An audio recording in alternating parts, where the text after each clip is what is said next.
Okay, I do believe we are up and going. Hey everyone, RSKOS here, and welcome to another live stream, the second to last live stream anyway, from Splatoon 2 of a Splatfest. This time the theme is Unicorns versus Narwhals. It's a weird theme, and I'm talking to pad this out because I'm still trying to pull up my own channel. So give me a moment.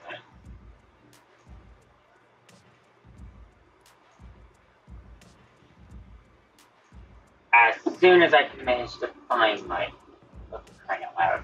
Twitch! Why don't you make it easier to watch your own stream to make everything's going easier and to actually see chat? I wish that was easier. I am live, right? Hello? Yeah, I am live. I'm pretty sure. Why can I not pull? Okay, give me a second.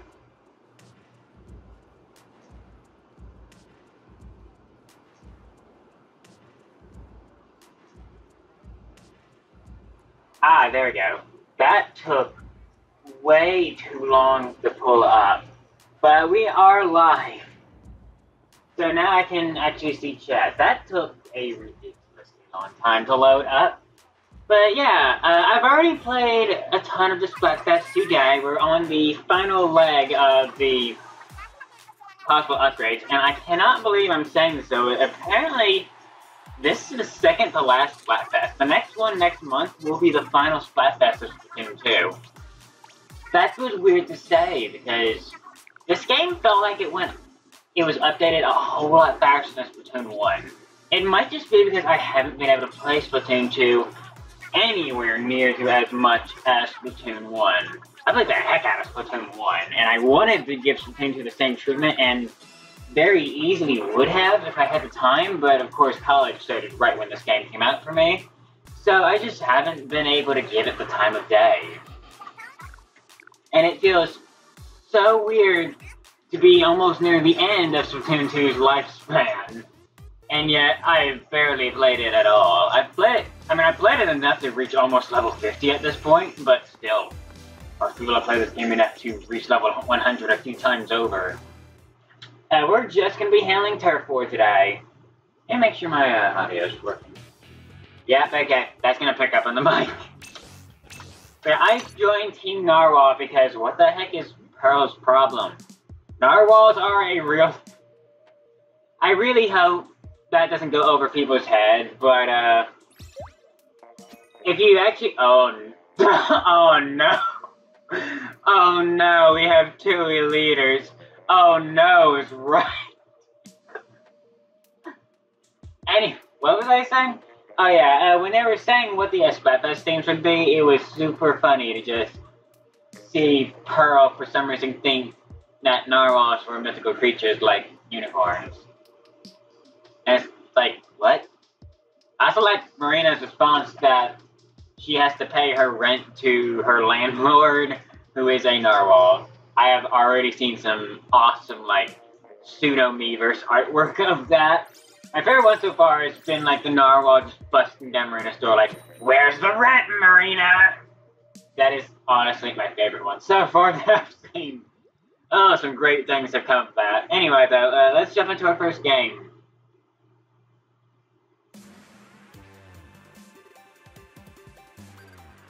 Oh, I can barely hear the audio here. Audio here. Oh no. There we go. I also really like the color scheme for the Splatfest and the Shifty Station, which I am super happy to hear that every Shifty Station stage will be available along with the Splatfest themes after the final Splatfest. Why? Okay. After the final Splatfest, all these Shifty Stations will be available, because I actually haven't played them all, which I'm super excited about. You get out of here. Although I will say I'm kind of sad that they're only available in private battles. Personally, I think that kind of sucks. But, mainly because I know almost no one who plays Splatoon. Actually, I've met quite a few people down there in college, but I mean, I don't meet up with people that often in college. last semester I actually did start like hanging out with more people in college way more often near the end of the semester. I'm hoping to continue that, but we didn't really play games. I guess that might have been because it was the end of the semester, though. I am super excited to work with that some more, though. That's something I've been missing out on, and I thoroughly enjoyed the last few weeks down there. Oh god, wait, come back! Great. I also really like this shifty stage because it reminds me of the one stage in Splatoon 2, which I'm sad to say I guess means we'll never get it now, because I highly doubt they're updating the game anymore after the final Splatfest. Why would they?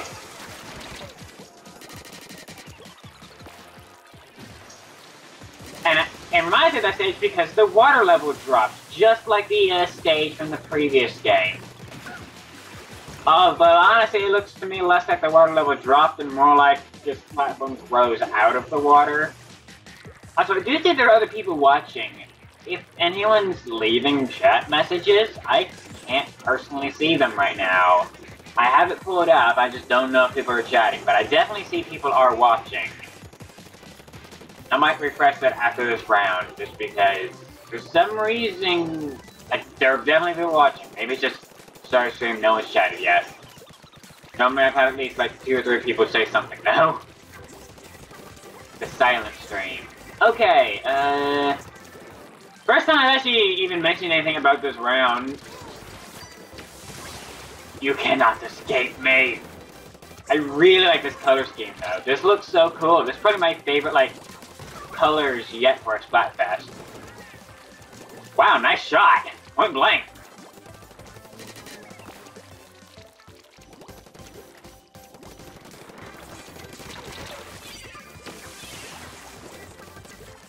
I'm going down, this was a mistake, there are people there, uh-oh. Gonna here real quick. Booyah! Okay, booyah! I think that was a win. I'm going to...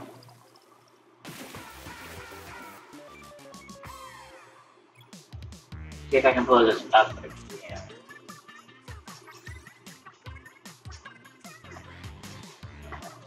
I'm also going to bring my computer a little closer, so excuse me. Okay. Yeah, I can't believe that the next Splatfest is the last one. I'm honestly very divided on what team I want. I want to join Team Order, I think, for the final Splatfest, just because I've always stuck with Marina whenever I've had a hard decision in this game, as well as that seems to be the Octarian side, honestly. Because all the stuff in the Octarian special seemed to be over there in the little trailer they had. But at the same time, this Chaos side really fits me as well. If you know me in real life, oh boy, you know that side fits me. So I honestly don't know what I'm going to do about that Splatfest. I do know that I intend to live stream the heck out of that Splatfest. I'm probably going to live stream that in multiple sessions. Especially considering I believe it's going to be like the first game and will be over multiple days. And oh boy, I really hope they change up the music during it. I just realized something. Oh wait, no. I was about to say, isn't this the last shifty stage? But no. During the final Splatfest, I think they're gonna switch out through every single shifty stage during that Splatfest, as well as one new one, if I'm correct. I was worried for a second, thinking that maybe this is the final shifty station, but no, that's not the case, I don't think, actually.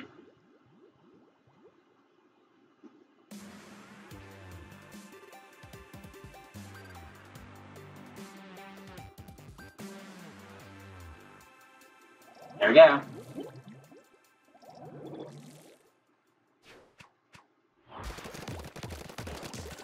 Okay, let's go back into it again. I really do like this stage. Oh shit, I fell off! Whoa, the water's like blue down there. Okay, that sounds like a dork statement to say, but it's like neon blue. That was weird.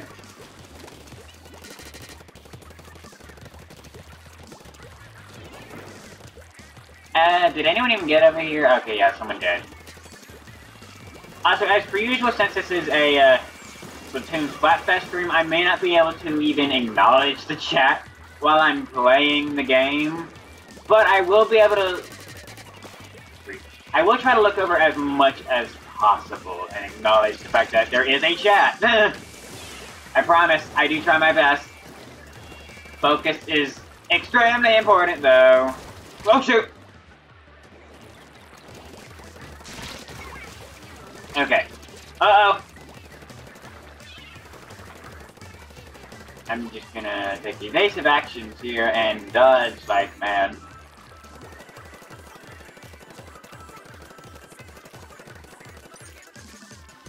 Wow, we are totally switching places. They're taking our side while we're taking theirs. Oh shoot.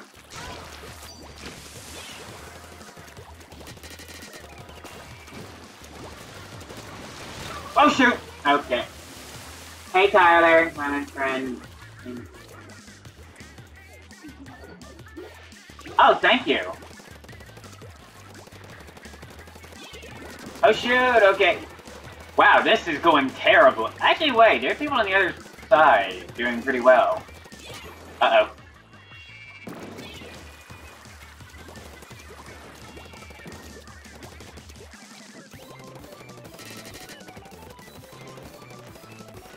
Okay, let's get through here. Whoa! Well, you have to thank Angel for me, Tyler. I greatly appreciate it. I'm still trying to figure out the in and outs of Discord myself. I've been thinking of maybe making like a RSKOS Discord. I don't, you know, like for the channel. I don't really have that big of a community though at the moment, which is why I haven't already done it. And the fact that I don't know how to use Discord very well, as you are very well aware, Tyler. Considering I seem to struggle every time I try to do a voice thing in it. I'm a fasting. Give me a break. Is there anywhere I can drop a nuke? Maybe. Well, that covered a little bit of territory. This reminds me of Cotton Candy. I know, I love this color scheme. I'm in Mississippi. Okay. What you doing in Mississippi? Oh, we lost. Yeah, I really like this color scheme too. This is probably my favorite one so far.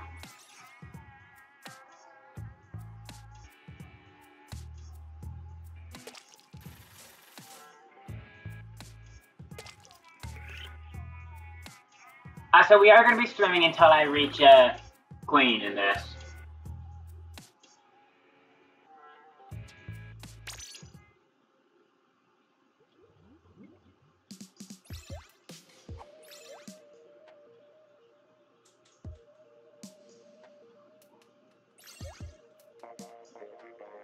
Just went to a leadership camp for RSKOS and his graduation was today. Oh, that's awesome, Tyler. Oh, my second congratulations. Wow, this is a very shooter-equipped party. Even the Ely hair there kind of fits this theme. Oh god, we're against our own team again. Why is Team Narwhal a more popular team? I thought for sure it would be... Actually thinking about it, a lot of people were probably like me and just thought, I don't care about either thing, so I'm gonna go with Marina. That's not really my choice. I actually kind of prefer this weird purple hue, even though I normally like blue. I'm not so sure I like the, like, super bright things, though. That being said, I greatly prefer both of those colors to the normal ones. Now, I really wish there was an option where you could choose what colors the teams were. Or at the very least, choose what set of colors. I understand why maybe they wouldn't want you to choose individual colors per team, because some matchups may not look very good. Or they might blend together way too well. But I wish you could choose, like, sets. Like, I would love, like, a set of these colors that you could just choose. And maybe some from the other Splatfest as well. Okay, this sniper is clearly good. I know, because I've played snipers for quite a while. No, you don't. Wait, what sniper had that special? I don't remember a sniper with that special. Uh-oh! Thank you! Whoever that was, thank you! I panic splashdown. That makes such an excellent panic button. I'll say you get out of here. Whoa, whoa, whoa, whoa, whoa! And he was one of 4 students and all of our stuff. Same. Okay, good. I don't know if I want to super jump, actually. I think I'm better off dealing with this. Oh, God! Uh-oh.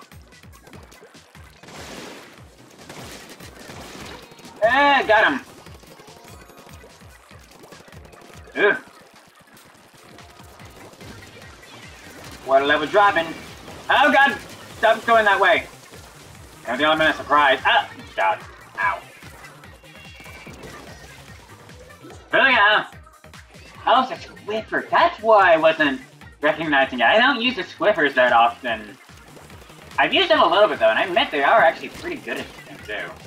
They weren't so good in 1, but they've actually been improved a bit. Yeah, you're not hiding from me. Nor you! Okay. Berkeley, I'm not hiding too. Also, me and my mom are going to be moving back to Canada. Okay, good.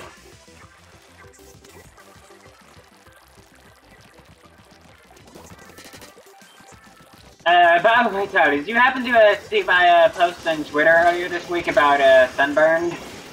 I went tubing up on DeGray Lake earlier this week. My neighbors had invited me, which was super fun because that was the first time I'd ever gone tubing at all. Like, that was the first time I'd ever even been out on the Gray Lake other than just normal swimming in the beach areas. I was able to swim, like, in the open area of the lake, which was super fun. And I went tubing as well. The downside is, even though I put a ridiculous amount of sunscreen on, I sunburned so badly that my shoulders blistered. I don't know how. Okay, I'm at least taking you out! Shoot. No, I'm not, apparently. Yeah, I got sunburn, like, this is the worst sunburn I've ever had. I'm still feeling that much. Like, hold on, yeah, this is probably gonna gross some people out, but let me... If you hear that sound that sounds like paper wrestling, that's my skin and my elbow. I just got it super close to the mic, I'm not kidding. That probably didn't come out right at all, and that probably also grossed some people out, sorry. Yeah, that's the worst I've ever been sunburned. I look like a tomato, and now I look like a reptile with scales shedding.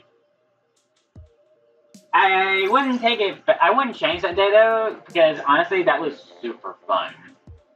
Like, again, I've never been out on the Gray Lake, and certainly not been tubing before.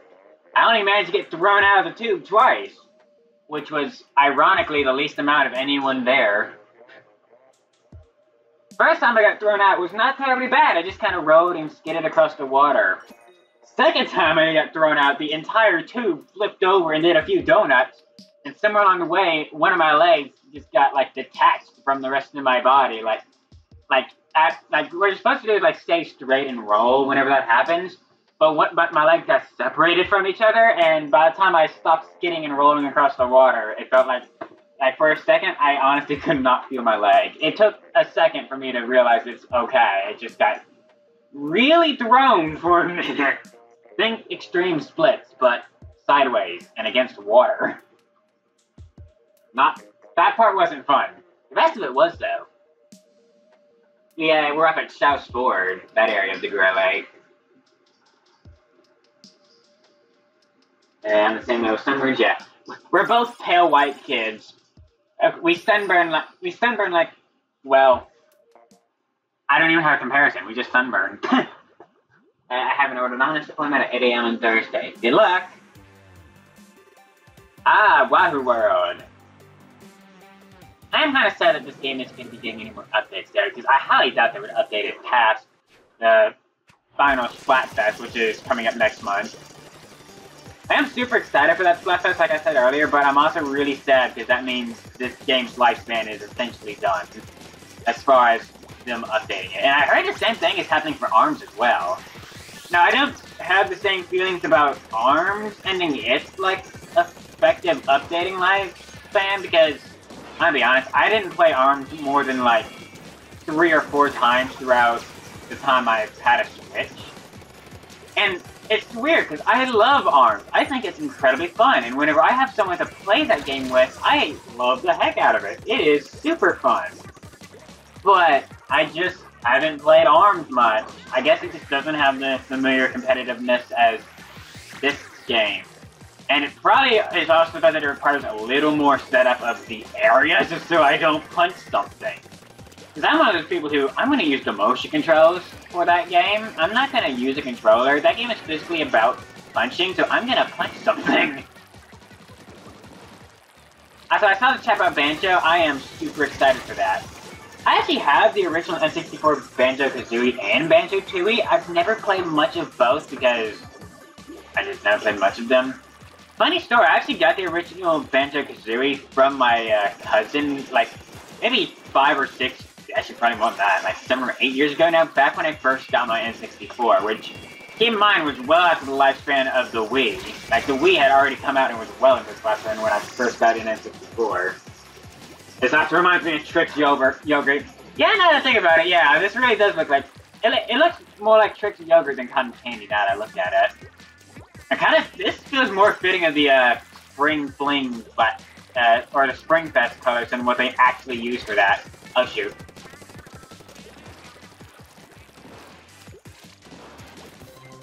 Circle around. Oh shoot, oh, they have 2 snipers.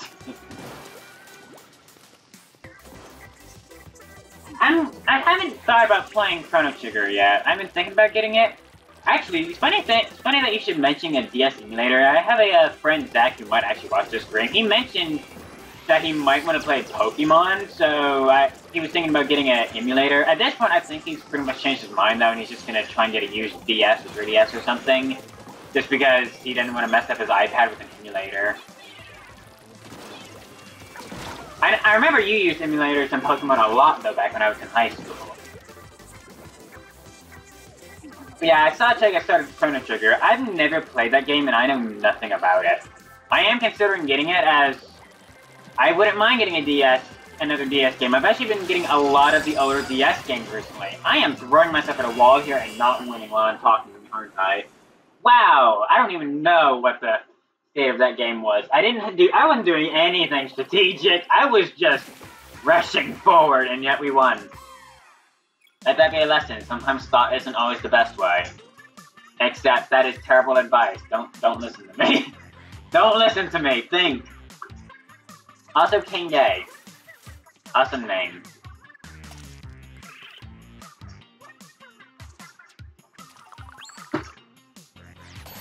Oh, okay, time to actually step out of this lobby then and empty this off. Although, you're not forget emptying that off, because I just noticed how good of an setup it is. I also just noticed I have almost 250 snails here. Or Super Sea Snails, or whatever they're called. Wow, if I'd only managed to play all of Splatfest, I would probably have about 300 of these suckers right now. I haven't used the Super Seashells. What are these things called again? The shells. I haven't used them all that much in this game.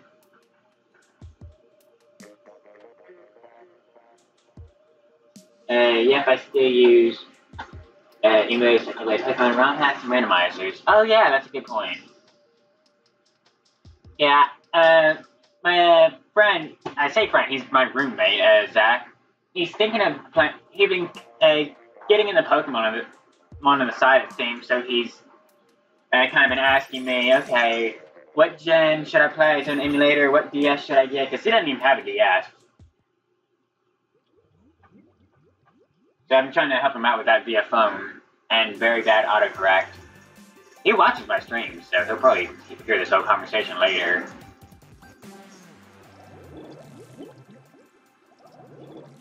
Nine win streak, oh god. That is a determined team. Either that or they are extremely guys. Okay. That's the one thing I hate about this map, is that you can't tell where people are going until you're at the bottom. You don't know if they've actually split off and covered turf. This is one of those maps where, like, working with people would be super helpful. I also love this mechanic about these things, and yes, if this thing hits a player when it's unrolling like that, like an enemy player, it will immediately kill them. It's a one-hit kill. I found that out earlier by accident, and I'm just like, oh my god, that is ruthless. It's really hard to pull off, though. Oh shoot! I went forward too much. I love this map though. What is the level in Splatoon 1, the stage? Well, I see this earlier. What is the stage in Splatoon 1 that uses the same like water mechanic where half the stage will be revealed like halfway through the level? I can't remember for the life of me! I did not think that was a roller. I should have been looking at the top of the map and realized something was weird considering he never got out of the ink. But what was the name of the stage in Splatoon 1? The resort stage.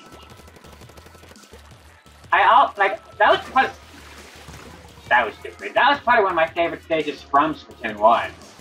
And I'm so sad it didn't get brought over to Splatoon 2 like a bunch of the other stages did.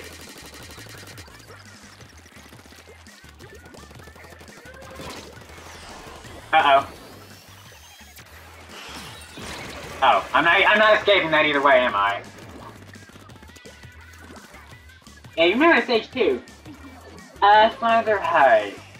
Is that the one from this game? Oh, no, I remember Flounder High. Yeah, I like that one too. I have fond memories of playing that one a lot, like, in the, like, hour between 6 and 7 o'clock before I would go to school back in high school. For some reason, whenever I played Splatoon 2, or Splatoon 1 in the morning back in high school, Flounder Heights would always be the stage that was available, so I ended up playing it a ton. That was back when I made the E-Leader too and didn't use motion controls.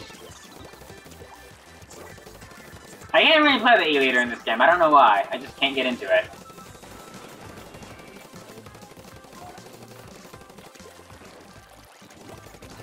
I have a ton of fond memories of Splatoon 1 now, oh my god. Yeah, it's weird to think about. Splatoon 1 feels like it wasn't that long ago, but thinking about it, it's almost 6 years ago now, isn't it? Splatoon 1's getting kind of old. Which is weird. I have a ton of fond memories of Splatoon 1, but it feels like I shouldn't because it wasn't that long ago. At least in my head. And it's even weird, like, that's put into extreme perspective considering Splatoon 2 is about to have its final Splatfest. And I mentioned it before, but I do intend to not only live stream the final Splatfest, but to live stream it multiple times. Whenever that Splatfest comes around next month, I'm hoping I can do multiple sessions of it. Because that is going to be awesome. And super sad because I don't want to see this game's lifespan end. But, oh well. That happened eventually.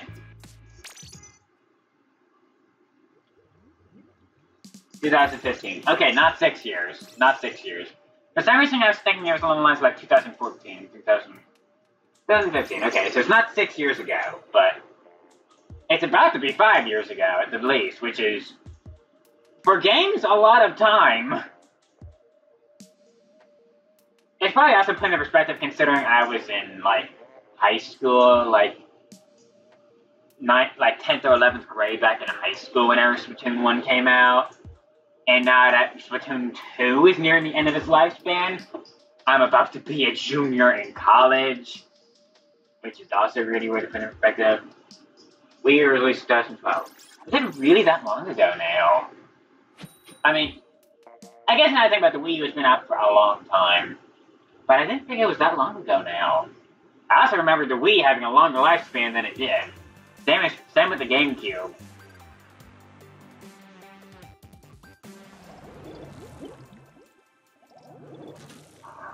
What about some of these players on our team for a while? Sanji has been here for a long time.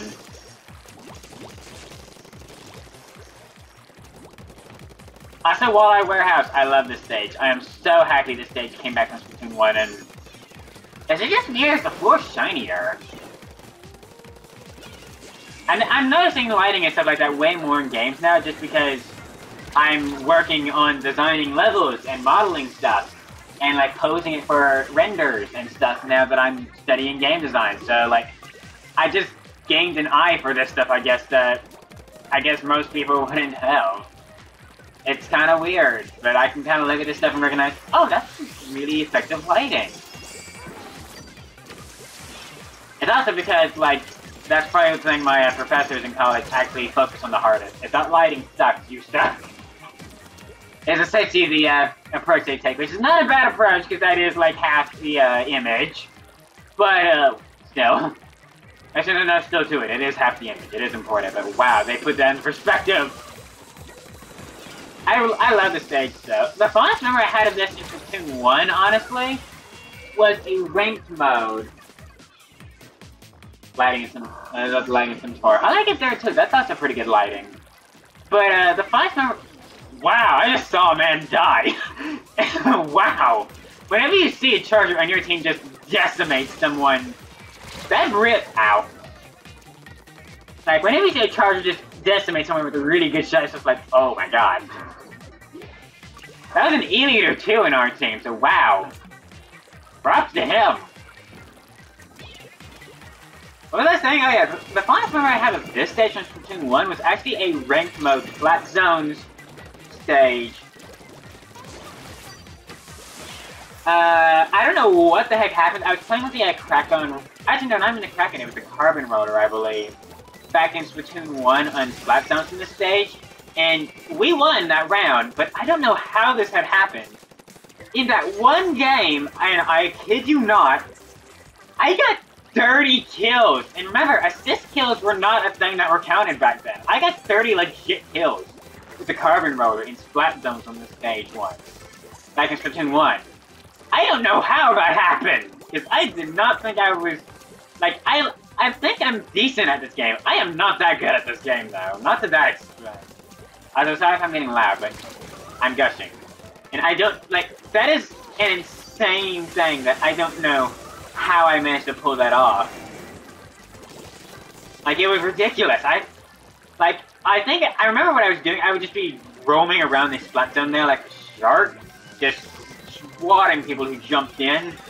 And I guess it was before I even realized that I had just decimated the other team.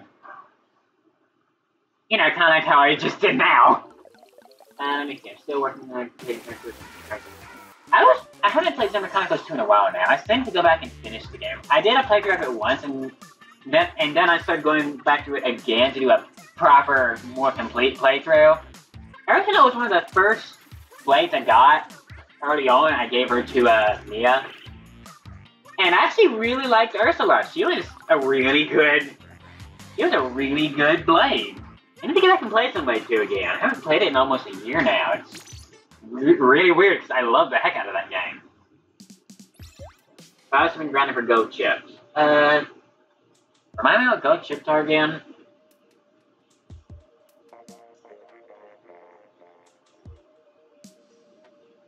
Yeah, Ursula is indeed one of the best healers. I fully agree. She can also deal some pretty decent damage. I want to play some first. Oh, that reminds me. Candace of Hyrule. Have you played it, Tyler? Because I picked it up the other day when it came out, and I honestly gotta say, I absolutely love it. It's like, I've never played Crypt of the Necrodancer, which is the indie game that was made with, but as far as a Zelda game is concerned, it's pretty good. I kind of like the Crypt of the Necrodancer style to it, but I also really like the Zelda aspect. It's almost like playing a roguelike dungeon Zelda game, which is actually that's exactly what it is. But it's essentially almost like a different adventure each time you play through it, and it's awesome. A little hard, admittedly, at first, but it is really fun. I also found out recently that Family Jewels and Adriosaurus, who are both worked on some of the music for that game, vocals and the guitar, which is super nice to hear. I watched Josh Gibson and the Pegasus to get streamed last night. I didn't even know they streamed it. I wish I'd known that. Shoot, I need to look that stream up after this. I want to see that. Because I loved it. It was super fun. Actually, wait, that'd be an awesome thing, because you can get seeds in that game and have set dungeons. Oh. You're not going to play 2-player, so I'm probably going to try and stream that with Zach sometime whenever we get back into college. We'll have a few days at the start where we can do a ton of stuff. I wanted to record more with him last semester and do some even streams with him. I actually do have a ton of Smash Brothers footage that I have that I recorded while I was down there with him, but I haven't got around to editing it and putting it together, and honestly at this point it may never get put up now. But I do want to try and do more multiplayer stuff with him, and just people in general on my channel. I'd love to branch out more and just record with other people, or whether they do YouTube or not.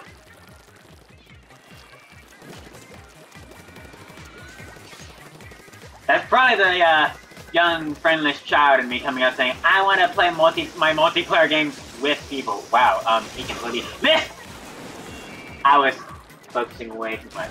But yeah, I really love the Candace of Hyrule right now. It's like I've been playing the heck out of that. It is super fun. I will say I died probably 20 times in the first hour or so of playing that game. Oh shoot! It was a bit of a learning curve, but I'm kind of to a point now where I haven't died in a long time.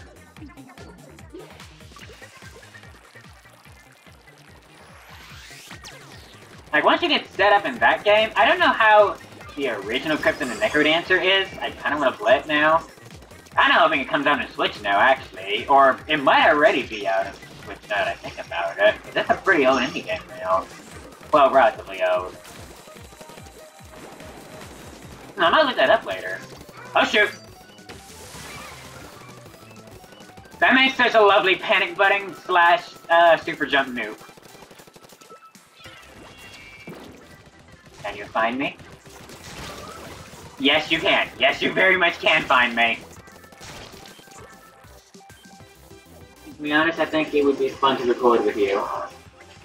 Yeah. I mean, we might try that sometime. I'm also still trying to get the better audio and editing setup. I want to be able to edit my videos more. At the moment, I'm limited to Elgato's editing, which is... If you never use Elgato, it is literally the equivalent of just... Oh, you recorded your video? Now cut the parts out of it you don't want. And that is the extent of its editing. Which is perfectly suitable to start with, but I kind of wanted more to do with that.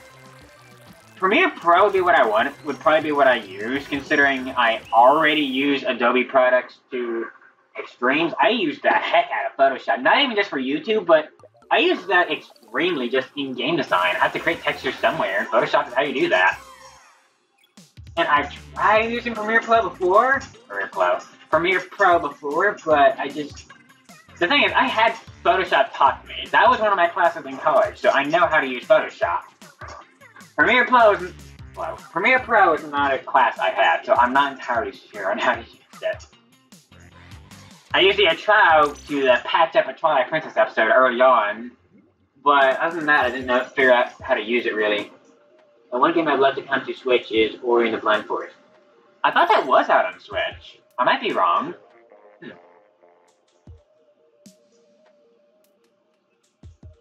So yeah, I've really been able to finally play some games of some that I've liked. And I've also finally been able to work on portfolio pieces. I had a major breakthrough last night on making some models and landscapes in Unity, as well as just importing in my own models that I created in something like Maya or an Autodesk software. This is going over everyone's head if you don't do game design, but I had a major breakthrough, and I am loving a style I'm working in. It's kind of reminiscent of Earthbound almost, or Paper Mario, kind of like a blend, but it's 3D, and it looks pretty good. Of course, I'm only good really with modeling and texturing and landscape design. More complex coding stuff I am not good with. That's the kind of stuff I need help with.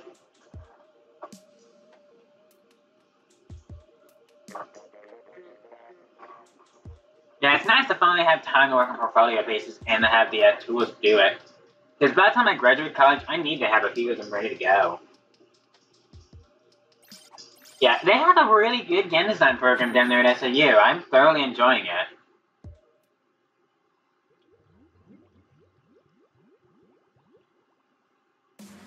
Like, game design is like, I really wanted to do engineering, but I never really felt to it. It's just one of those things where I thought I wanted to do, but I think it wasn't so much that I wanted to do it, I would say, but more so that everyone said I should do it. So I guess it just kind of got conditioned into me that I wanted to do it. But then I realized, like, and I kid you not, it was Chega Conroy's Let's Play of Xenoblade Chronicles and showing me that game existed that kind of opened my eyes to everything. Not only did that Let's Play make me want to become a Let's Player in my own right, but it made me realize I want to become a game designer, and I want to create terrain. I want to be a world builder. You know, I want to create worlds in games. That was the start of it for me, and that has inspired me to get to this point, and now I have the tools and some of the knowledge to start doing that, and it is awesome, and I can't wait for once I have everything I need to know and have help from other people who can handle stuff that I can't. Because I'm honest, I don't know coding. Like, I've tried coding. I can do very simple stuff, but nothing great. Let's put it that way. Wow, I totally missed that rail. Also, I saw there was something in chat, Tyler. I will look at it in just a second. Don't worry. Wow, this has probably been one of my most involved streams yet. Wow. This one heck of a conversation. This is definitely one that I hope goes on YouTube okay. I noticed recently that Twitch is having issues, or generally just YouTube in general, not even Twitch. Whenever I upload videos to YouTube, whether they be live streamed archives on Twitch, or just my own videos that I'm uploading for the first time, there's weird blips in them lately, and that is from YouTube's end. Those blips are not appearing on my end at all, like in my software or on Twitch or whatever the video was made in. I don't know what's causing them, and I can't do anything about them because they happen once it's uploaded. I don't know what's going on there. I'm also realizing if I just shut up, or not shut up, if I just talk and don't think about what I'm doing, I play amazingly. Apparently, I don't know what's happening. Whoops, I looked at chat for a minute. Derp. I'll read chat again in a second. Don't worry, I swear I am paying attention. I have many things I need to pay attention to right now. Hey, you there. I see you.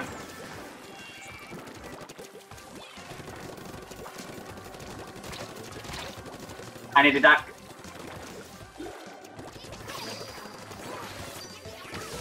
You messed up, sir. You messed up, good sir.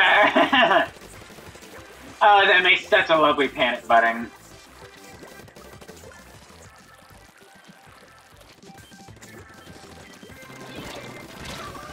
That was not smart.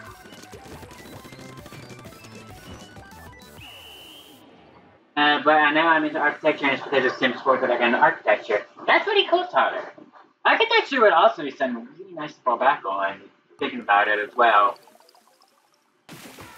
I actually have to do a little bit with architecture, just the basics of it, because obviously part of modeling things for games, or world building, is modeling buildings, whether they be medieval style, fantasy style, sci-fi, or even just normal modern style.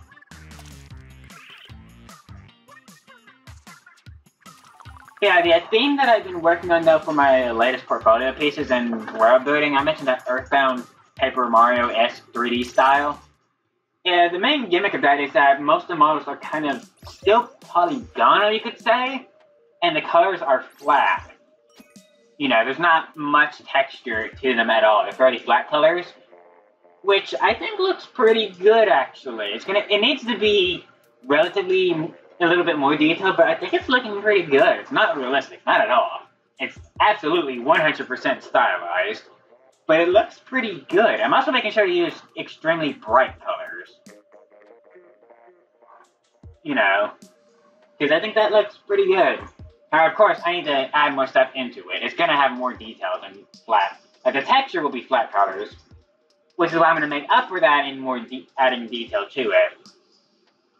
It's kind of hard to describe. I haven't got much done on it, really. I've just got some clip assets added in, you know, to make boundaries for, like, levels. Like, part of that was inspired because I went back and watched Sega's Earthbound LP recently and finally finished watching that. I actually hadn't finished watching his Let's Play of Earthbound until recently. And that kind of got me inspired to do that kind of world design from, like, a top-down RPG standpoint. It's actually kind of similar looking to another indie game I've seen recently called Y2K, which I've also played a little bit of myself.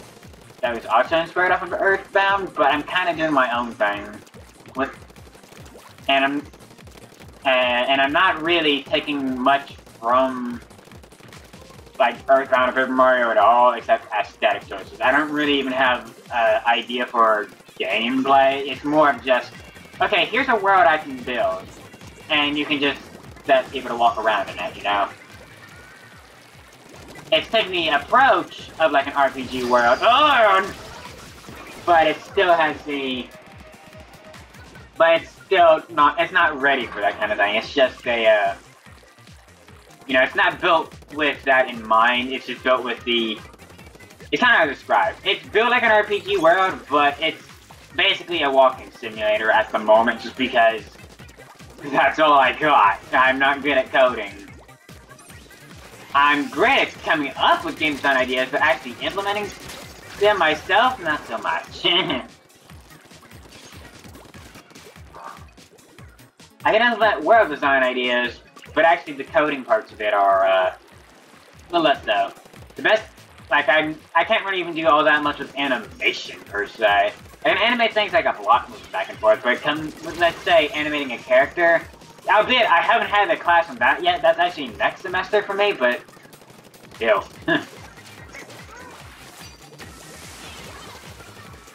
Nice teamwork! He died. Great. Whoa, okay!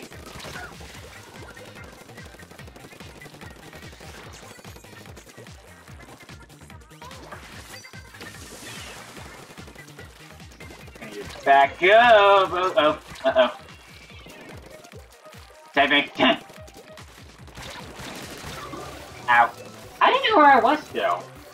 Imagine if the game you work on ends up on a Nintendo system. That would be awesome, and considering what's been happening with the Switch lately, it could very well happen.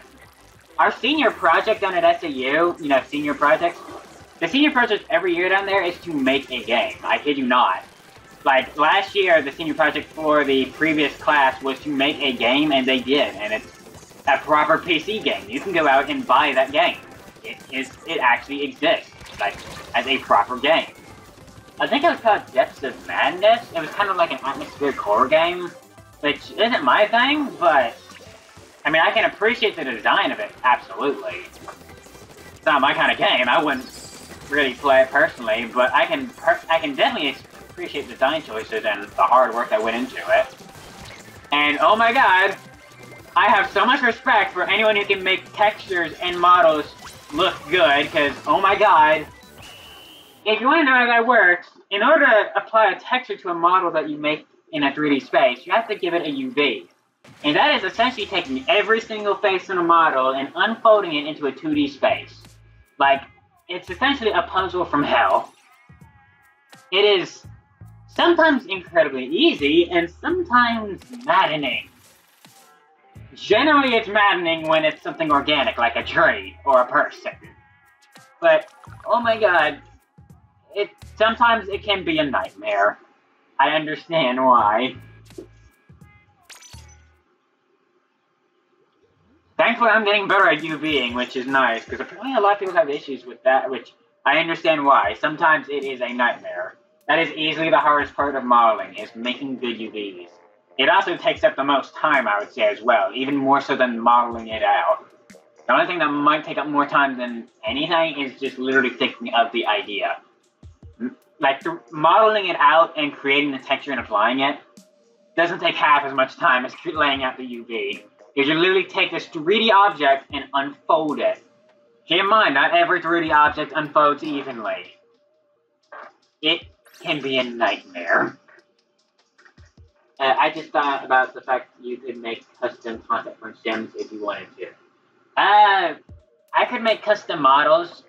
I could not make custom content through and through, just because I am not good at coding. Again, I've actually had a coding class, and it is not my thing. I picked it up well, which is weird. I swear I'm cursed. I pick up everything that I don't care about easily. That sounds super conceited, but it's honestly, it happens. But anyway, though, that's not the point. I tried coding out. It wasn't my thing, because the thing is, if something went wrong, I lose my temper and patience very easily. You know, in the art side of it, I can absolutely find workarounds. In the technical side of it, if it doesn't work right, I want to throw my computer at the wall. And there's also the fact that I've only worked with organic and I'm really organic. I worked with organic models on my own. I haven't even done that in college. It's inorganic models and such that I've worked with in college. Next semester, we're actually going to be doing character design and character modeling, as well as animation, like 3D animation, which I'm not terribly into, honestly. The thing is, a lot of people always gung-ho about character design and animation in games. I'm kind of in the minority of people who don't really care for that. Like I said, I know exactly what I want to go into, and that's world and level design. There is no doubt in my mind, 100%. That's where I click, and that's where I shine. And of course, part of that is modeling and texturing, which I'm also very good at. Well, not very good at. I'm still learning. I don't need to get ahead of myself there. Sorry if I sound conceited. I'm not, I swear. But I do think I'm proficient at it. Let's put it that way. I try not to brag, I'm sorry. I really shouldn't be bragging because I'm obviously still in college. I just think it's mainly editing meshes when it comes to Sims custom content. Yeah, it probably is. And that I could probably do. Honestly, anyone could do it though. All you need is modeling software like Maya. Like what I use for my modeling software is Autodesk Maya. We actually used Autodesk back in high school in engineering, but it was a different subset. We used Maya, which is very buggy and a bit of a pain in the ass sometimes, to put it frankly. It does not always work how it's supposed to. But when it works, when it does start to work, it works pretty well, I like to think. Oh, I was so sad I didn't get anyone there. Oh, am I being chased? Oh, shoot. Yeah, I was being chased. I know you can use Blender to make custom content. Yeah, and I use Maya. I've also heard people using Blender before. I've never personally used it, but I know it is a pretty commonly used tool. Like, ow, that was a bad run. Okay, I need to focus the game some more, really. We've been talking this whole time, and it's like, okay, what is going on? But, yeah. I pretty much use Maya, and honestly, anyone can use it to model. It's pretty intuitive, at least the basics of it. One thing I will say about Maya is, I get it for free because, you know, college student, and there's a free student version as long as you are in college. Problem is, once you get out of college, it costs $200. That's a lot of money. Thankfully, I think it is a one-time buy thing. You don't have to, like, get it again. But still, that is kind of pricey.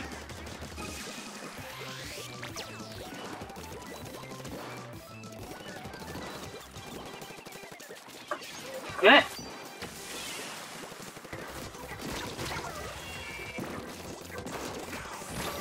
Shoot! Okay. Sorry, I just got completely quiet for a bit.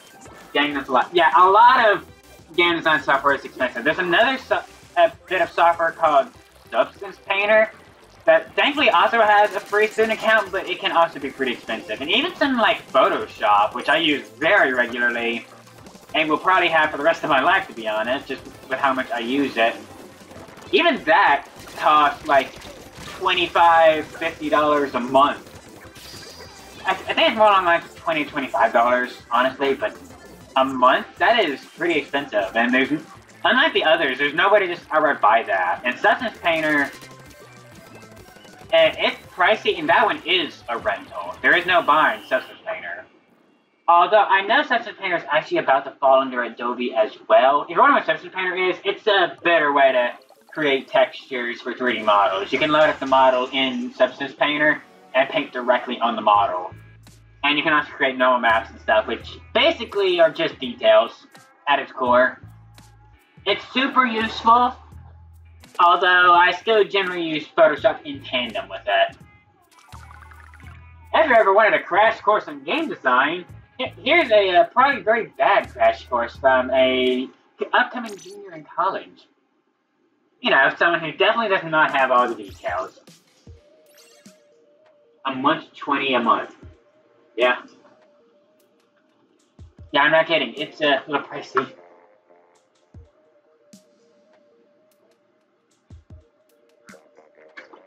I was getting a drink of water there, sorry.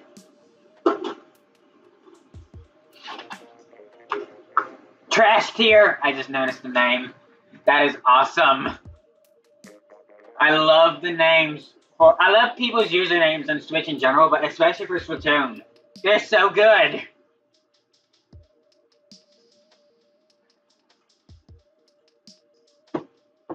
So how long have we been going for now? I'm curious. Let's see. We've been going for almost an hour now. Wow, it has not felt like an hour at all.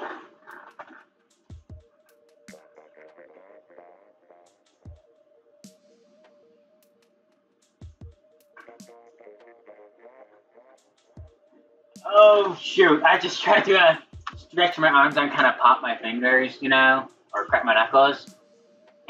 But the problem is I raised my arm up, or raised my arms up to do that, and my shoulders are super badly sunburned. To be honest, I think it would be cool if you shoot yourself working on your games like that. That would be cool and it's something I considered. I don't know how well it would work, though. I could probably jury rig something with my Elgato, because I can hook that up to my own computer, but that might not be the best way to do it. A better way to do it would be to use some other streaming software. When I do actually have OBS on my computer, the problem is there's no real good tutorial out there that I found for how to use OBS. The thing is, Elgato is very, very intuitive. It is very straightforward on how you use it. OBS, which is something primarily for recording and streaming games or any software right on your computer. OBS is very good, I know, but it is not intuitive at all. I'm still trying to figure its ins and outs out, I guess. I would love to actually stream and record that stuff, though. That would be awesome. They'd just be chill streams, though. And it'd be very different from my usual content, but I would love to do that. And I might look into that, actually. That might be nice.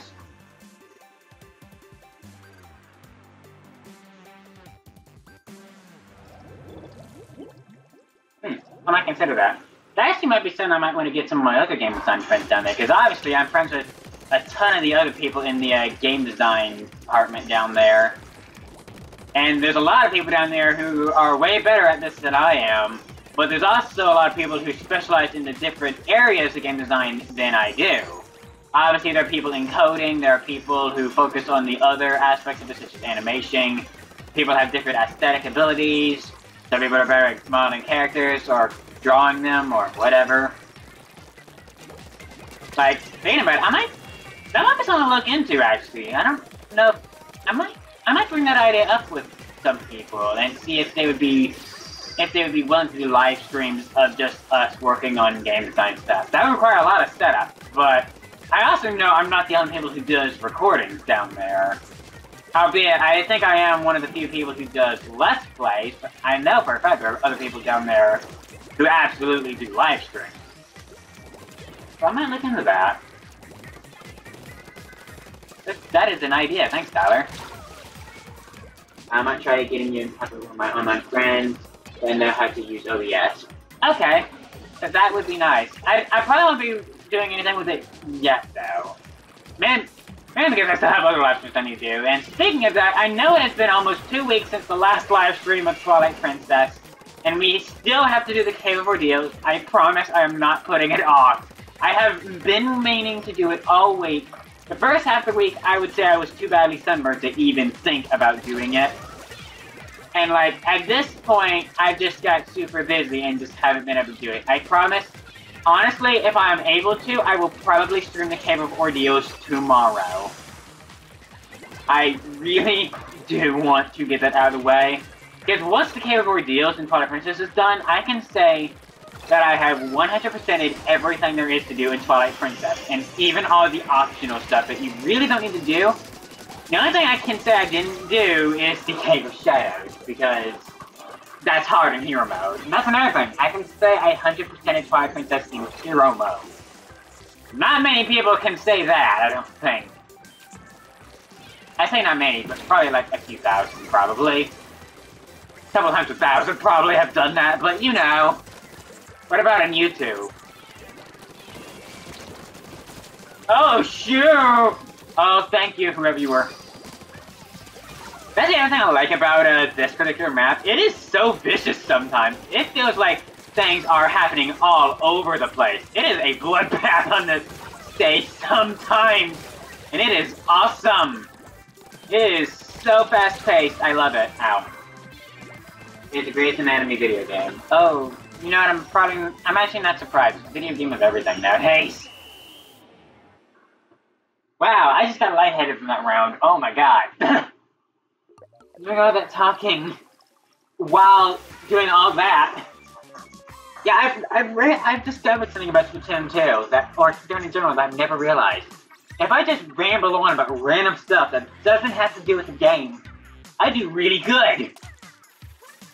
Isn't that kind of like what Game Grumps does? Nothing about it. They just ramble on about stuff that doesn't have to do with the game. The only difference is they don't do good. I'm sorry, Game Grumps. I love y'all. I watch y'all all the time, but y'all aren't good at video games.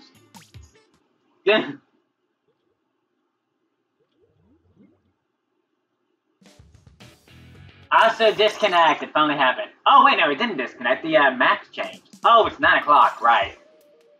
Aw, well, now we have Airwana Mall and Inkblot Art Academy. I don't have much of an opinion of Inkblot Art Academy. I don't outright hate it, but I don't really love it either.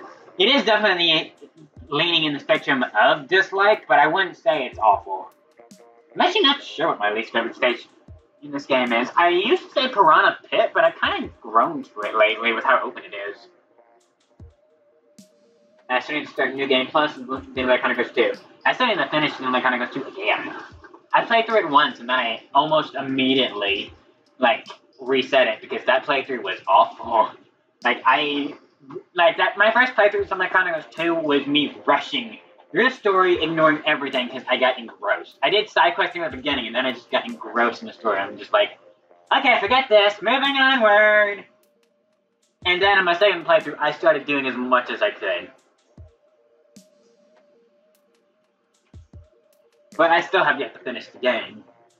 I don't remember where I stopped, actually. I think I stopped... I remember where I stopped. I stopped before, spoilers, Pyro gets pignapped. God, no. Pyro gets pignapped. No, Pyro gets kidnapped. In the, snow place. I forget the name. It's been a while. Pyro gets kidnapped. Draw me some fan art of Pyro as a pig, please, someone. Actually, don't. I don't need this in my life. Pyro the pig. But I want to finish Ursa's mini chart before I start needing plus. Yeah, Ursa's affinity chart is actually really hard. It's particularly, that is one of the few things I don't like about Xenoblade Chronicles 2, is the fact that there are certain things in the environment or certain skills that have to be increased on the affinity chart. I love the affinity chart, don't get me wrong, for the blades. But I do kind of hate how that also extends to getting rid of things in the field, like terrain things. I would much rather that had been part of side quests specifically, like an item or something, not a blade-related thing.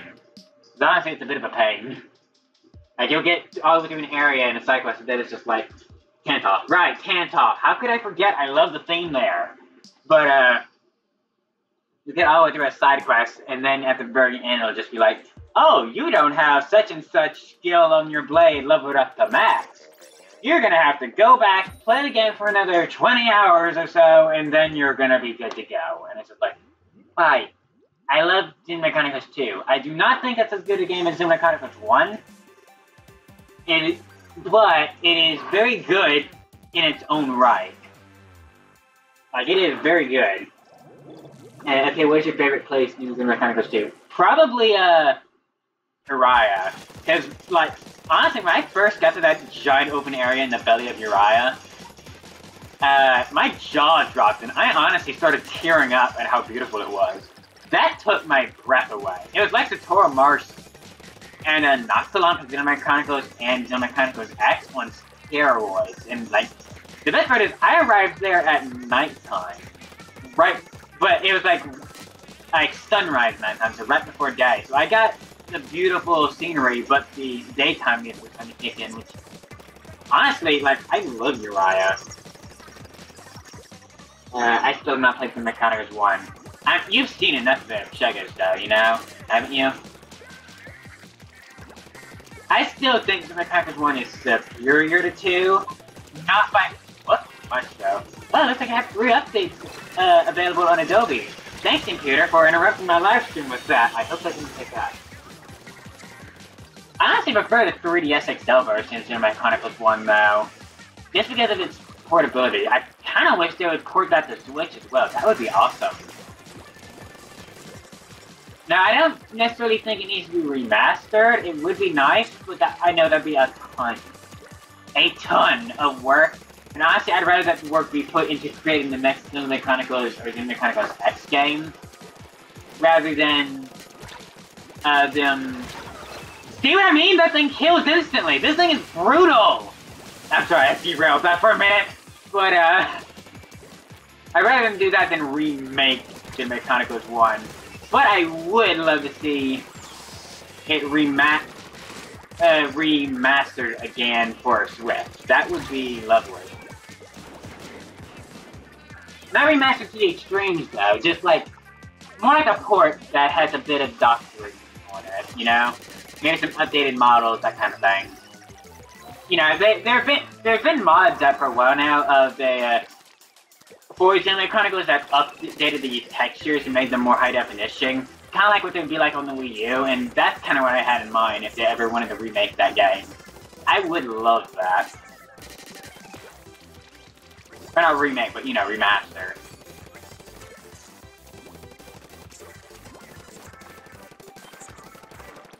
Oh, no one wants to come down to play. That's sad. I have a special ready and waiting.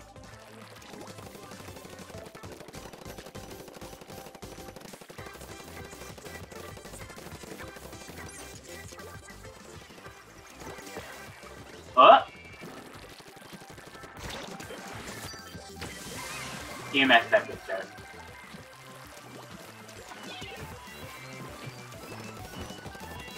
Did it? And it seems they made 1 and Switch would be great. Yeah, it would be. And my stuff have been helping Zelda games since Skyward Sword. I noticed that. I know they put a ton of work into Breath of the Wild. Speaking of which, did you hear about the fact that they've started working on a sequel for Breath of the Wild? I know they've been working on that ever since the final DLC release for Breath of the Wild. And I'm super excited for that. For the fact that they're working on a sequel, mainly because it's working on the exact same engine and everything its first game looks like. Meaning, it's not going to take 12 years to come out. I know it doesn't take 12 years, but you know what I mean. Exaggeration. I'm super excited for the fact that it's going to be another massive Zelda game that's not going to take forever to come out. And I'm also, like, the thing is, it looks like it might even be using the same overworld. I don't know if that's the case, but if it is, it wouldn't necessarily be all that long until it comes out. And I would love to see that. I don't really know what they're going to do to it that would change it from Breath of the Wild. They have to do something. I will say, I will be kind of disappointed if it is essentially just copy and paste Breath of the Wild, where it's the same open world formula, everything about it the same. That will disappoint me. I do want something different. I wouldn't mind a remix of Breath of the Wild, but at the same time, I do want something relatively different, but I am perfectly okay with them using all the assets from the first game. Like, now that I've been working with assets on my own stuff, I understand the value of reusing assets. It makes things go so much faster, and you don't have to rebuild it from the ground up. I also know how awful it must feel for Sakurai right now whenever he has to work on a Smash game with a new engine. That must... I know. I truly understand the struggle now of why Sakurai gets depression every time he has to work on a Smash game and doesn't have an engine to work off of already. I understand the struggle.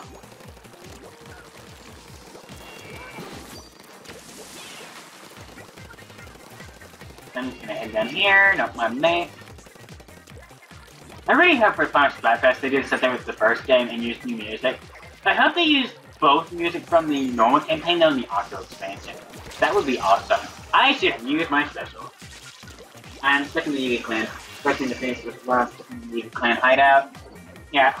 Are you stuck in the Yugi clan hideout in the DLC or in the original game? I will say you go back there in the DLC and it is so much harder in the DLC. Like, just give you an example, in the DLC, the Champions Ballad, you go back to the Yuga Clan in reverse. Meaning, you go from the end to the beginning. And it is so much harder that way. It was... I want to say it wasn't designed for that, but it absolutely was, which is why it's so much harder. Dang it, I missed! Uh-oh, uh-oh, the bubbles, they come!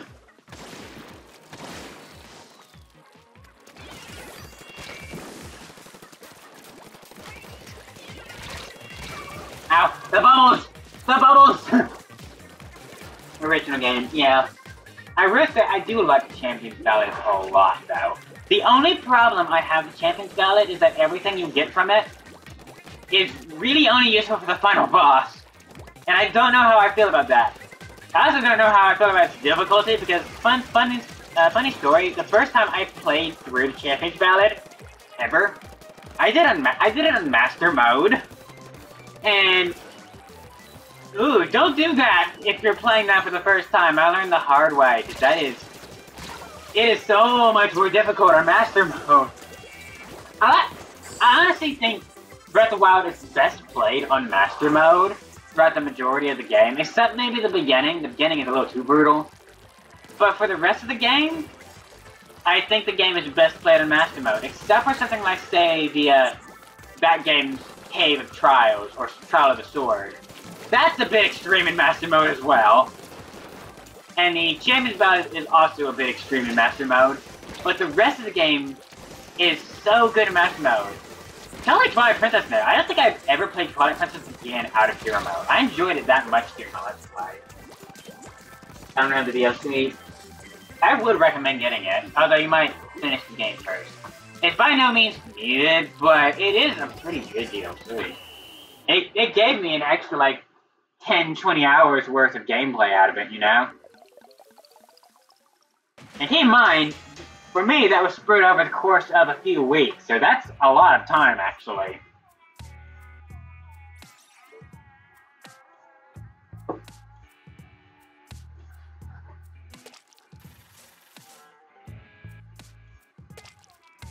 Oh wow, we're almost already clean already. Wow, I did not realize we were this close. I'm ready to be out of Smash. I've never played Dragon Quest, ever. Not even once. And I'm not gonna lie, the newest design for the hero, I honestly don't care for that design. I'm gonna be honest. I've never played Dragon Quest, but just the design kind of is meh. I did like the design for the other ones, though, which I assume are from previous games, but I don't know anything about that series. I, of course, know about Banjo-Kazooie, but still. So, funny story, I actually have an N64 here. I could actually record N64 games. I question if I should, though, because, first off, my N64 is constantly like, please kill me, because it's really old now. But also because N64 games, if you actually record that, the quality is not terribly great compared to downloading it off the eShop. But at the same time, I have N64 games like Mario 64 or Ocarina of Time. And since I have them, I don't really want to buy them off the eShop. Never played Dragon Quest, it looks interesting. I mean, I wouldn't mind giving Dragon Quest a try, but I just don't like the character designs. At least of the hero. I've seen other characters in that series, and they look fine. I just don't care for the design of the main character. It just looks weird to me. Also, I loved watching people's reaction to that reveal, and everyone, before realizing what it was, they were just sighing, realizing, another Fire Emblem character.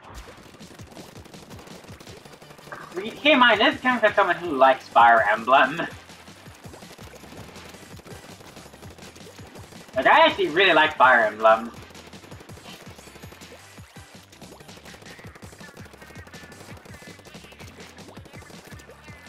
Whoa. That was weird looking. That was a little laggy. Uh-oh, there's a lag this round.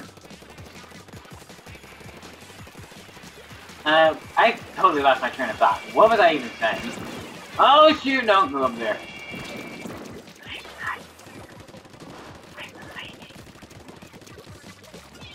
Oh shoot, I've been found! Uh-oh.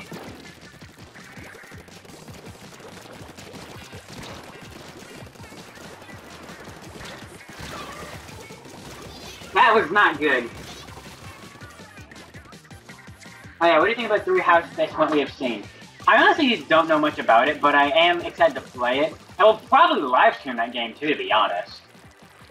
Now, all of these games coming out, I don't think I'm gonna do Let's Plays of, even the Pokemon one, but I fully intend to live stream them, blind, you know, as they come out.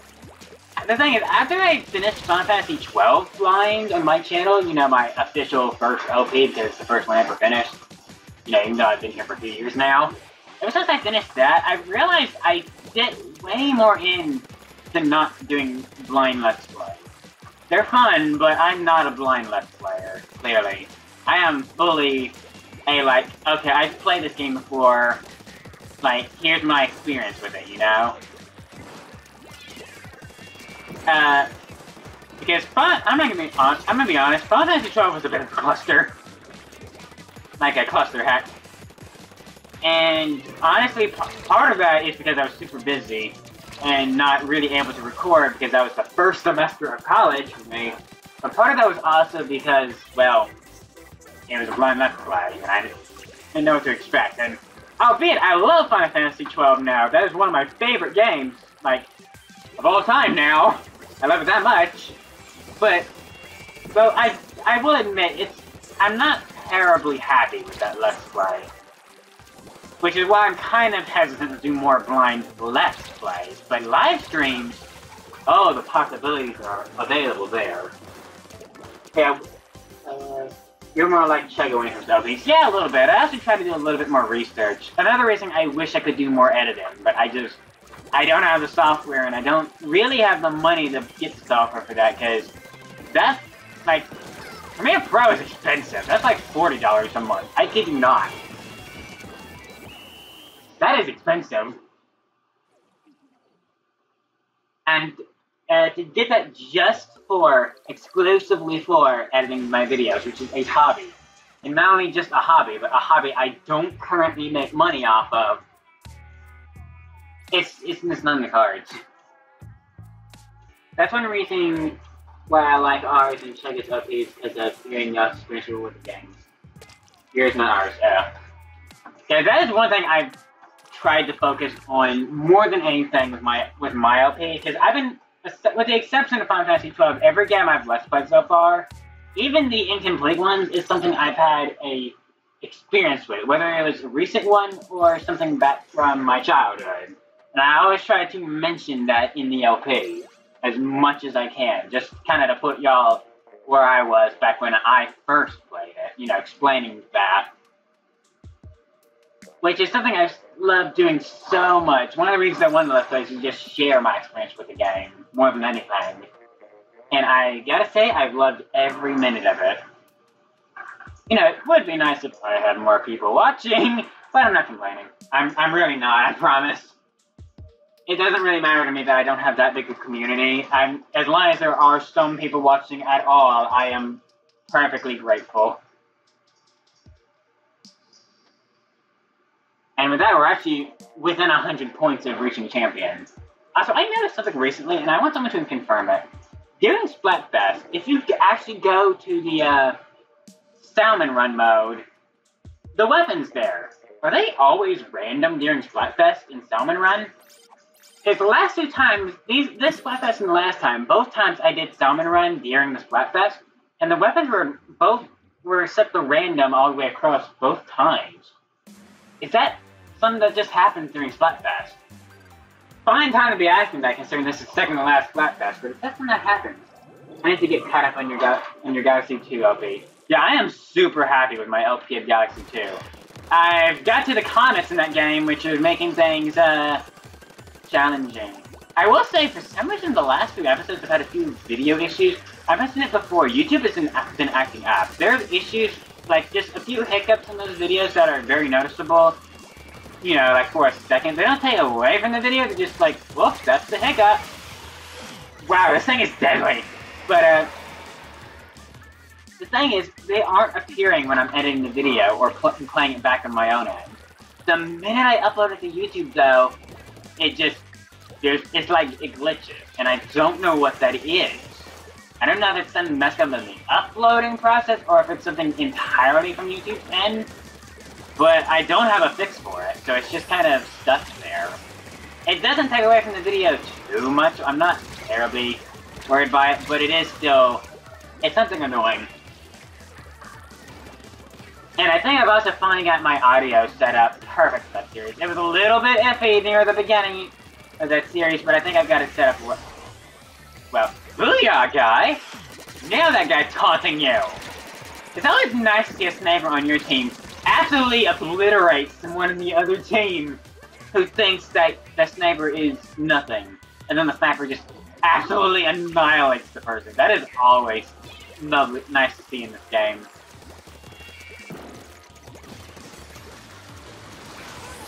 Oh shoot! Haha!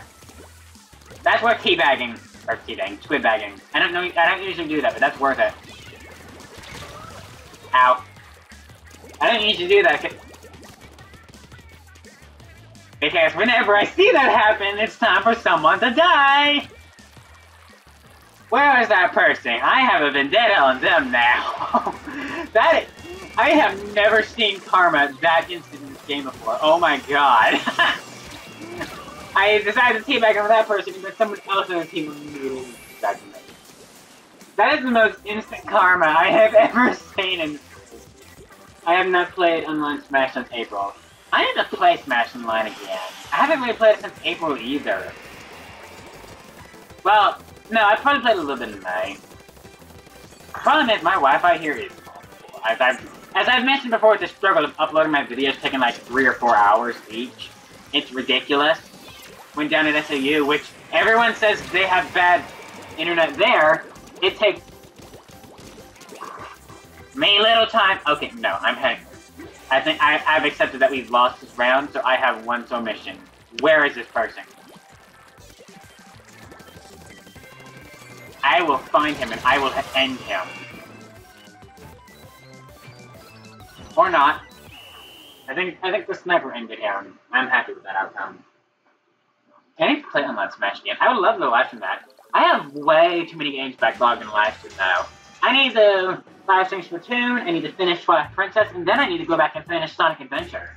Those live streams have been on like hiatus for like almost a month now, and I didn't mean for that to happen.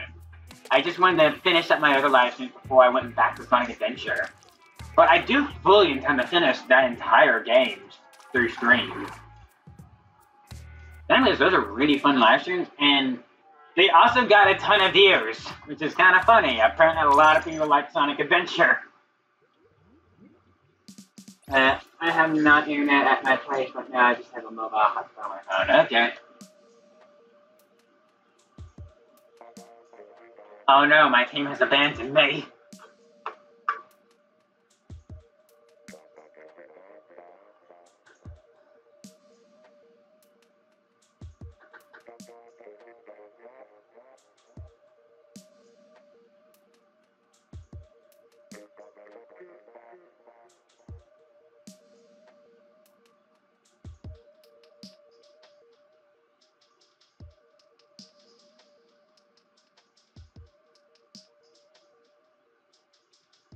I will not have internet till after me and my mom move. Okay, so if you can't catch some of the live streams then, I was planning on maybe, if at all possible, live streaming the Cave of Ordeals tomorrow night, but honestly that might not be what happens, just because it's a Sunday night and that's not the best time for everyone. So it might be later in the week, but I do want to live stream the Cave of Ordeals and Twilight Princess and get that game over with. I don't know if I'm ever going to go back to the Cave of Shadows. I honestly don't, because that is extremely hard in hero mode, and the problem is I can't prepare for that in any way, shape, or form, because it locks everything away. It is a self-contained dungeon, and you only get everything that you have, like, whatever it gives you, which is not much. So there's no way I can prepare for that, and there's no way I can get better than that, at that, other than just trial and error and doing it over and over and over again until you have it memorized in hero mode, which, I'm going to be honest with y'all, I am not for that. The Cave of Ordeals is another matter, though, because you can prepare for the Cave of Ordeals, and I already know what to expect in the Cave of Ordeals. So I actually feel that will go a lot better, and that I might actually have a chance of finishing the Cave of Ordeals.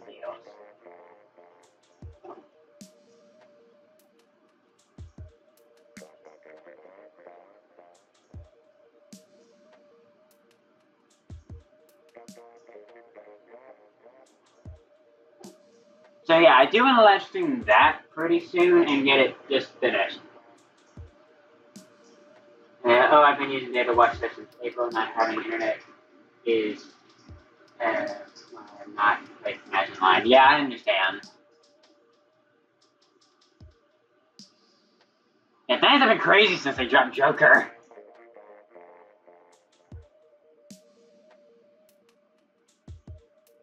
As well as the custom stages. I have not played with the custom stages too much in Smash, and I am ashamed because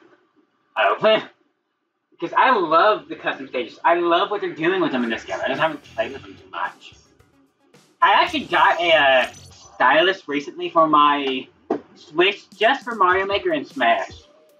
It's just one of those cheap styluses that works with any kind of smart device touchscreen, which also happens to work on Switch. It was just a cheap one from Walmart. I think it cost maybe $15, $20.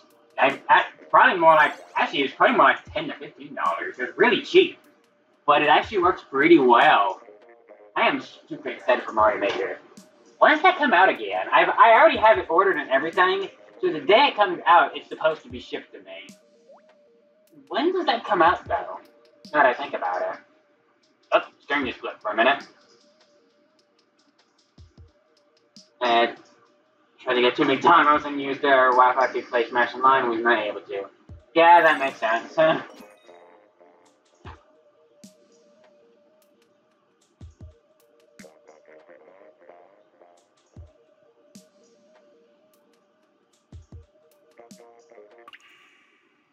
Wow, what is going on all of a sudden? Is the internet just dying here? Is my Switch finally putting its foot down and saying, kill me, please?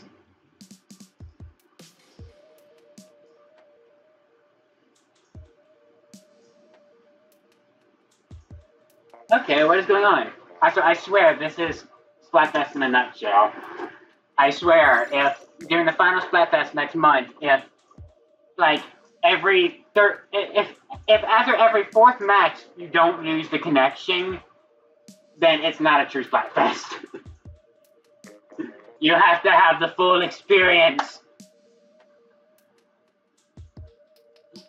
Again, I can't overstate how happy and sad I am about the next Splatfest. What is going on? We're losing people now. Yeah, I can't overstate how I feel about the next Splatfest. I don't want to see this game end with its updates, especially because I feel like I've missed so much of it because it just came out as a bad time. It came out when I was starting college. And for an entire year down there, I wasn't able to play Splatoon because it wasn't set up. I couldn't play online games down there. This year we got that fixed, and I had more time, but even still, I didn't have that much time to play just because of work. So I feel like I've missed so much of this game, which is why I'm so behind in levels, too. I've played this game enough. Like, I would have played this game enough to easily be extremely high leveled. And if you combine this with my level in Splatoon 1, I am very high leveled. Although, that doesn't count, of course. I am experienced with this game, I just haven't been able to play it as much. I kinda am sad to see this game finally reach the end of its update lifespan. I really wish Nintendo would give this their games more than a few years though, because again, I mentioned this earlier, but ARMS is ending too. I have never played ARMS much, but I absolutely missed out on everything there. I never did a single one of its online events ever. And again, I think ARMS is incredibly fun. I just never played it that much because I only ever found it fun when I had someone else to play it with. I missed so much Splatoon 2. Yeah, I know. Splatoon 2 has been incredibly fun. I am extremely happy that I was able to get as much out of the single player and the Octo expansion as I could. And I still haven't finished either mode to 100% completion. I finished both, obviously, but I haven't, like, 100%ed them, like, with every weapon single player or done every level in Octo expansion. It's incredibly difficult, but at least I still have that to do once this game ends. I still have stuff to do. I haven't bought every weapon yet either, or every piece of equipment. By the end of Splatoon 1, I had done everything there was to do, and I felt pretty satisfied with how that game turned out. Also, wow, that was a slaughter. Yeah, ARMS had online events too, apparently. I don't remember what they were called, some kind of party thing or something, but they had them, but I never participated in a single one of them, because I never got that in ARMS, and I don't actually think I ever unlocked the ability to play ARMS online now that I think about it either.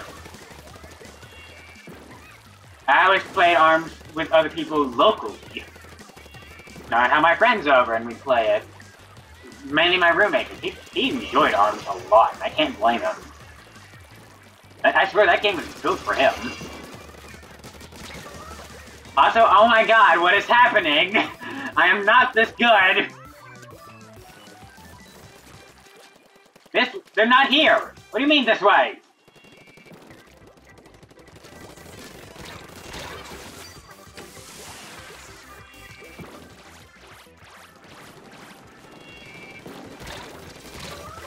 Ow. Okay. I don't have arms. I would recommend getting it if you play with other people a lot. Whether it's online or local, it is incredibly fun, especially if you use motion controls. Just be careful not to punch or break anything. That can happen. Ow. I do think ARMS is incredibly fun, though.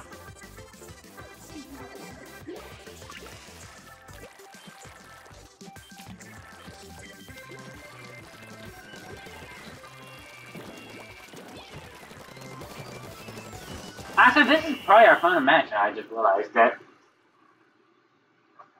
Maybe. I need to get Super Mario Party. Oh, don't talk to me about that game. I might have just had a very bad first experience, but my first experience with Super Mario Party is on stream on YouTube. Y'all know it's there. I played Super Mario Party for the first time streaming it on YouTube. And I'm not gonna lie, I hated it. I had the worst experience. It might have just been because I was playing it on my own, but I might have just had a bad experience with it. I might give it a go again sometime. I just didn't like it all that much. I don't know why. I love Mario Party. Also, I guess that was it. Because I hit max. It feels wrong to end this right away though, because we have so much momentum going right now. So you know what I'm going to do instead? Before we end it, I am going to, first off, clean my shirt off here. Come on. Yes, I know you can spell it. Clean my shirt. Oh my god, I just noticed how much money I have. I could go ahead and buy the rest of the weapons right now if I wanted. In fact, I will. I was meant that to go on Splatoon to get everything that is available. Like in Splatoon 1, I did everything. I had every piece of equipment, every weapon, everything. I played with my cousins because my cousins got it. Yeah, that was the problem with me. I didn't play it with anyone. I played it with the CPU, and that was an awful experience.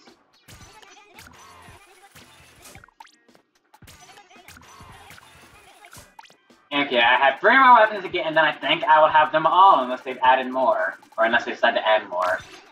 Which is also really sad, because I missed the grind for early game weapons. I will say, something that is extremely exciting, though, if Splatoon is finally reaching the end of its lifespan, is that will mean it is open for Let's Plays.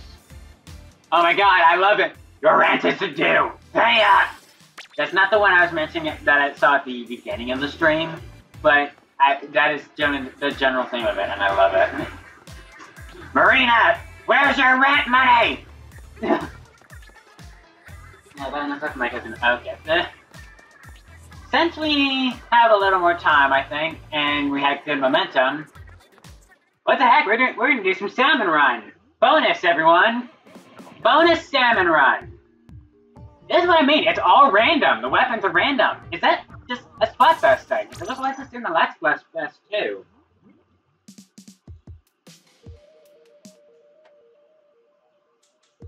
Okay.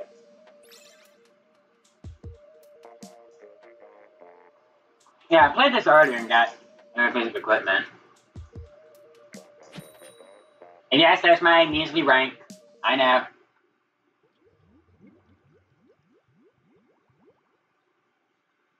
We'll probably just play one round of salmon run. If I can get one run that goes all the way through. I have not had good luck with it, and I hate this map. I know a lot of people say this is one of their favorite maps. I honestly hate this map. This is my least favorite salmon run map. Just because I get stuck on everything all the time. And plus that, I do like the blaster. I actually used the blasters a lot back when I first got this game. And before I had a ton of weapons. Although I admit he has a better blaster. Where are they? I guess they're over here. Yeah, they're over here. Where are y'all going? This way.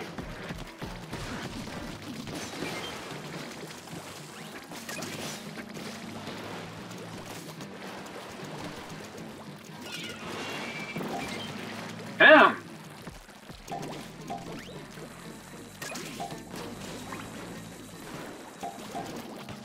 Flyfish. I hate the flyfish. Oh no, there's two of them. Fun fact about the flyfish. If your special is the stingray, you can kill the flyfish with that. Uh-oh.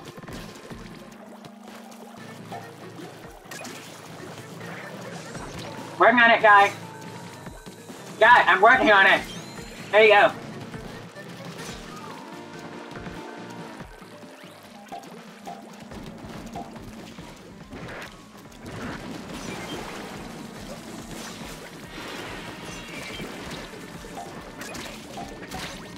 Oh, this is good. But I also really need to heal.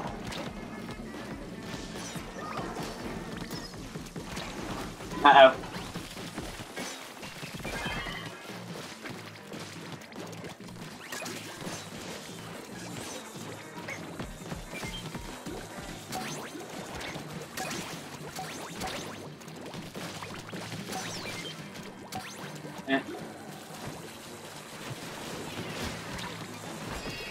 And that's wave one. Okay. You make me open the here. Oh, I have?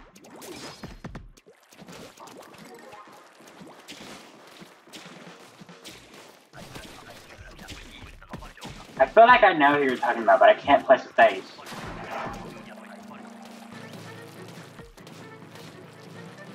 Also, I've not used this weapon much. I know it's good. I've used it some when it came out, just not much. I was way more interested in the weapon that came out alongside this, which I believe was the bathtub that shoots bubbles. So yeah, there's reasons why this one got a little left behind. Uh-oh.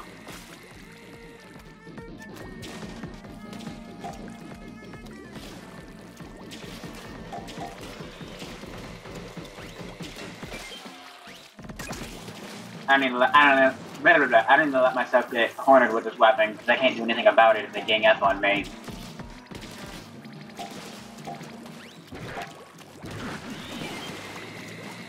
Nice shot. Wow, that is really good against Stingray. Oh, where did you come from, big guy?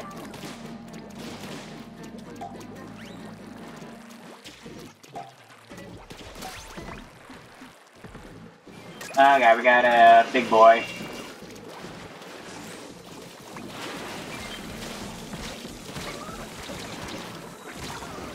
Okay, help!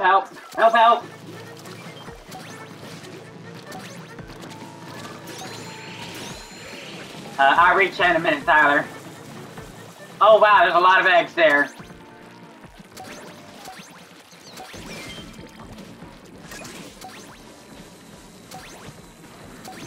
That's all we're getting. I say that's all we're getting. It's over, well, almost double. One away.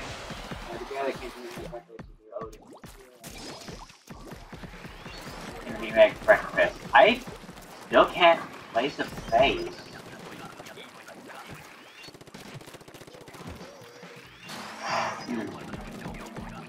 Oh, I'm sure I will later. Where are they? Oh wait, it's not even here. It's down there.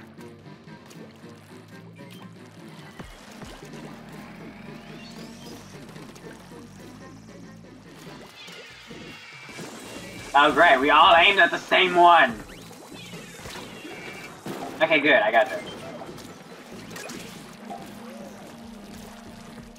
I actually just realized I got the Splatling, or Heavy Splatling, which I actually like. I mained one of the Heavy Splatling variants back in Splatoon 1, the Heavy Splatling Deco. I mained that weapon for a while after the Kraken Roller was nerfed.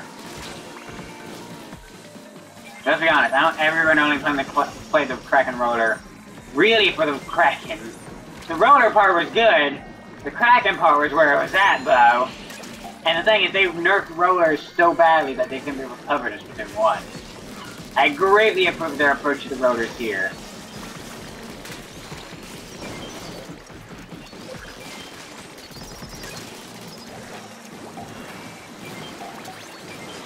Wow, many things are dying around here. I just realized it's the last round. I can whip out this special without any issues. You know what? I'm not getting done now. Uh-oh. That was a mistake! Help, help! Help, help! Help, help! Yay! Squid Dance for Glory! Woo! Oh, I should use my special. Oh well. I wish you got bonus points if you got through this without using the special. Also, we got 2005! A wonderful year, I think. What happened in 2005? I don't remember. Did anything important happen in 2005? Yeah, give us some more of that pay grade! Aww. Oh well. I think we're gonna stop there.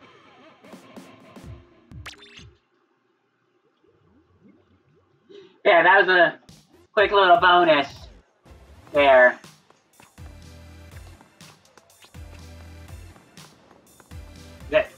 Alien, okay. I don't know why.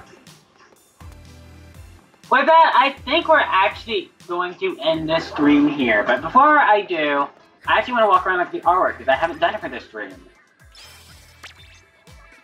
This is... I never get over how artistic this community is. It's so good!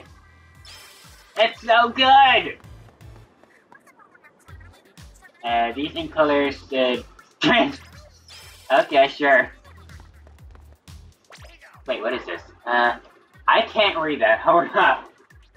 I watched the video of 5 and maybe so old. Oh no. Holy armor! Hold up a minute, actually. I kinda want this. And I kinda want this too.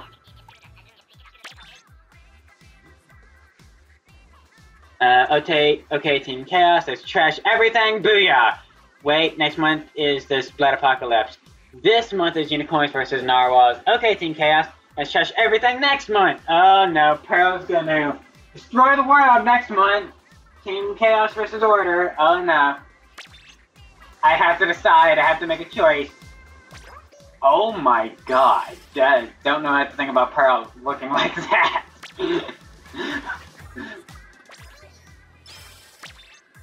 Not Team Pearl.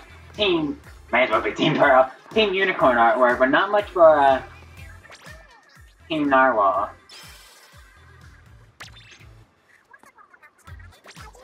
That's pretty good, though. I'm just looking at the artwork now to finish off the, stream here. So this isn't everyone's cup of tea, but the stream is almost... What the freak? Why is this so popular? I'm just gonna order this. Just in case the other doesn't work out. What? Did this get buffed or something? Is this suddenly super powerful? Should I be using this considering how much I use my special? Maybe I should. Orange Rail!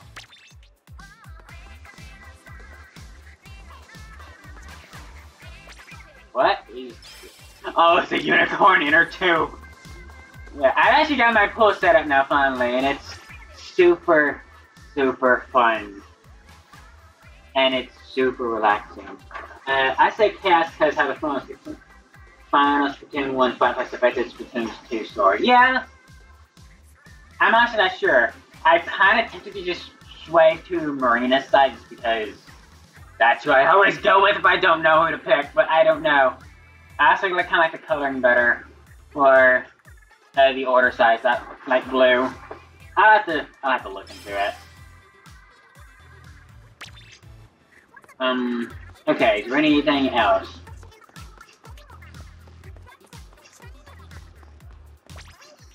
I already have that one. Anything else? What about you guys? Oh, sure. Oh, it's so cute! Okay. Well, y'all got that out of me. With that, I think we are going to... Okay, that jellyfish was in a bad spot. Wow, this shirt is like glowing neon. What a thing. You're gonna head to bed too, Tyler? Yeah, the stream is ending, don't worry. So, thank you all for watching this stream of Splatfest, the second to final Splatfest. Next time we'll be here, it'll be for the final time. At least for the Splatfest. I'm sure I'll still stream. But thank you all for watching this stream of Unicorns versus Narwals. I had a ton of fun this stream. This is one of the, like, most active streams I think we've had so far in Splatoon. Like, at least for me and the audience. Hey, you should follow, Hero's Heart on here and on Twitter. She's my favorite online friend. Okay, I'll look into this afterwards, Tyler. You might send me that name in Discord though, because I think chat gets deleted here more or less once once the stream ends, or at least once it gets uploaded to YouTube. So might leave that in Discord. Yeah, thank you all for watching. I have been RSKOS, and for everyone watching this in post, which I'm sure most people will, thanks for watching the video. I've been RSKOS, and I hope to see y'all next time. Take care. Bye.